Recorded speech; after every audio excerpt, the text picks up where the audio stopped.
안녕하세요. 공병호TV의 공병호입니다. 맞대응하겠다. 다신 일본에 안 진다. 사람에 따라서 시원하게 들릴 수 있지만 앞과 뒤 그리고 전과 후를 따지는 사람은 어떻게 할 예정입니까? 라는 질문을 던지고 싶을 겁니다. 결국 대통령의 의중과 앞으로의 계획을 추측할 수 있는 수단은 대통령의 말을 분석하는 겁니다. 이런 분석을 통해서 앞으로 상황이 어떻게 전개될지 전망할 수 있고, 또한 대통령이 제대로 상황을 파악하고 있는지 시시비비 옳고 그름을 따질 수 있을 것입니다. 첫 번째 질문입니다. 대통령의 말. 8월 1일 일본 아베 내각이 한국을 화이트리스트 수출 심사 우대 국가에서 제외하는 2차 보복 조치를 취하자 대통령은 청와대에서 긴급 국무회의를 소집하고 대국민 선언 성격의 주장을 펼칩니다. 대통령 주장의 핵심 내용은 다음과 같은 문장들이 담겨 있기 때문에 그 주요 문장을 중심으로 해서 제가 갖고 있는 생각들을 한번 정리를 하겠습니다. 대통령 말씀입니다. 앞으로 벌어질 사태의 책임은 전적으로 일본 정부에 있다는 점을 분명히 경고한다. 일본도 큰 피해를 감수해야 할 것이다. 제 이야기입니다. 솔직히 말하자면 가장 큰 책임은 이번 사태 문재인 대통령이 져야 합니다. 싸움을 건 사람은 아베가 아니라 문재인 대통령입니다. 그것을 대통령이 인정하지 않는 것, 그것이 진짜 문제입니다. 지금 한국의 문제는 문재인 대통령의 고집과 아집과 편견과 실책이 문제입니다. 기업이나 백성은 죄가 없습니다. 기업이나 백성으로 하여금 대일본 경제전쟁에 뛰어들어서 치열하게 싸우다 죽어라 이렇게 이야기를 하면 안 되는 겁니다. 아주 손쉬운 해결책은 대통령이 모두 다 갖고 있는 겁니다. 우리 역시 맞대응할 수 있는 방안들을 가지고 있다. 부당한 조치에 대해 상응한 조치를 단호하게 취해 나갈 것이다. 무슨 조치를 갖고 있는지 궁금합니다. 갖고 있는 것이 저한테는 뻔한데 무엇을 갖고 일본과 싸우라고 독려하는지 이해할 수가 없습니다.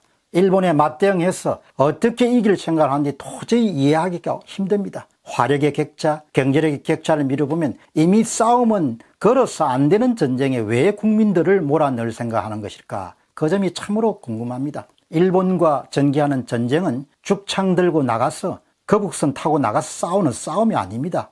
이 싸움은 경제전쟁입니다.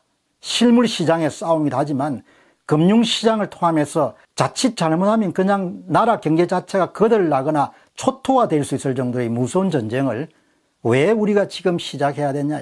대통령의 고집과 자존심 때문에 나라가 초토화될 수 있는 그런 전쟁에 왜 기업과 국민들을 내모고 있는가. 이성적이고 합리적인 사람이라면 도저히 이해하기가 힘든 거죠.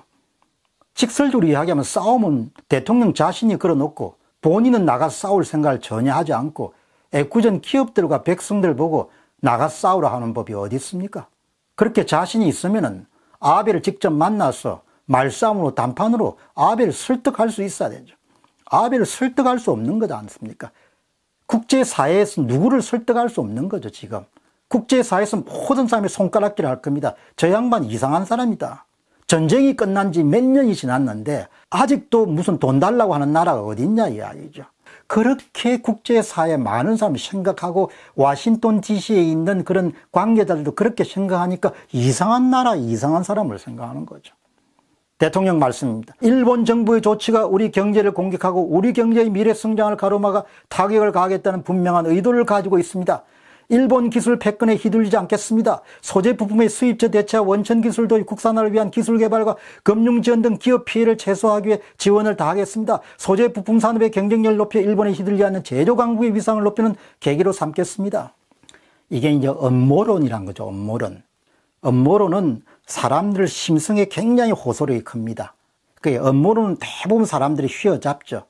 그러나 일본 기술 패권 운운은 지나친 표현이고 대통령이 확인되지 않은 그런 주장을 펼치는 것은 올바른 일이 아니죠. 관제 민족주의의 전형적인 그런 사례입니다. 이번 전쟁은 일본이 버튼을 왜 눌렀냐? 딱 두 가지지 않습니까? 하나는 강제징용자 배상 문제고 하나는 위안부 합의 폐기 문제지 않습니까?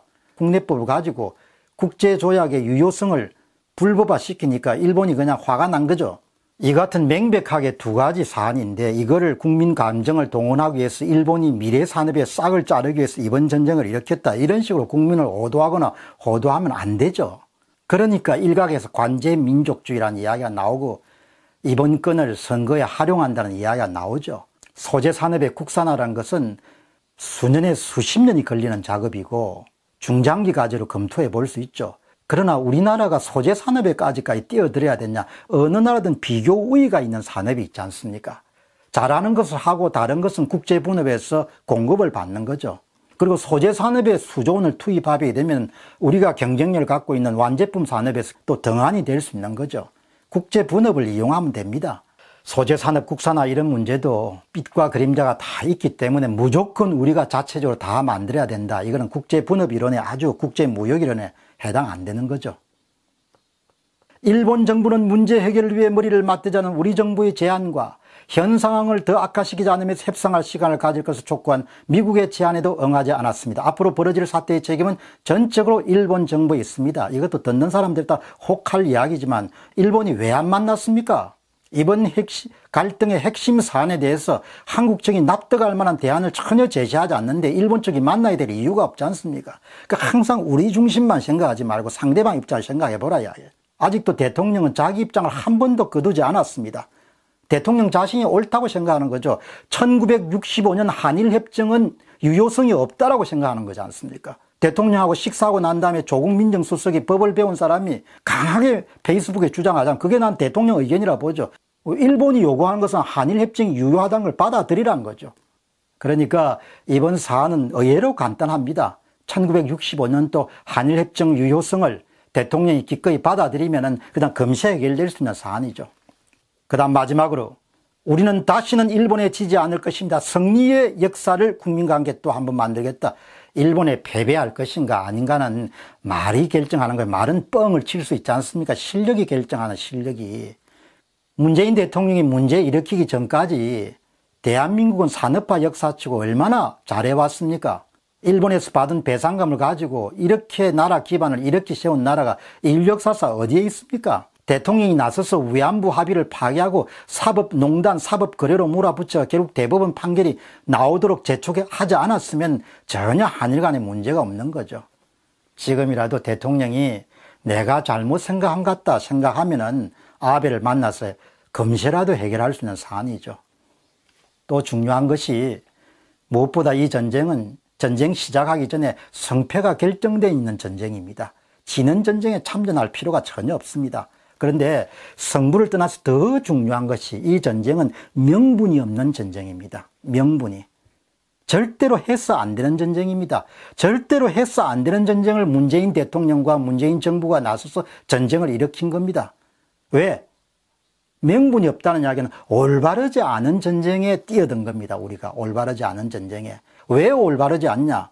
1965년도 한일협정이 국제간 조약이니까 당연히 유효한 것을 인정하지 않는데 어떻게 이번 전쟁이 명분이 있고 옳으냐 이야기죠. 요약해서 말씀드리면은 이번 전쟁을 일으킨 주인공은 문재인 대통령 자신입니다. 그러니 아베를 만나서 두 가지 현안, 위안부 합의 파기권에 대한 부분을 접고 동시에 강제징용자의 개인 청구권은 한국이 부담하겠다. 이렇게 동의하면 깨끗하게 끝나는 겁니다. 공병호TV의 공병호였습니다. 감사합니다.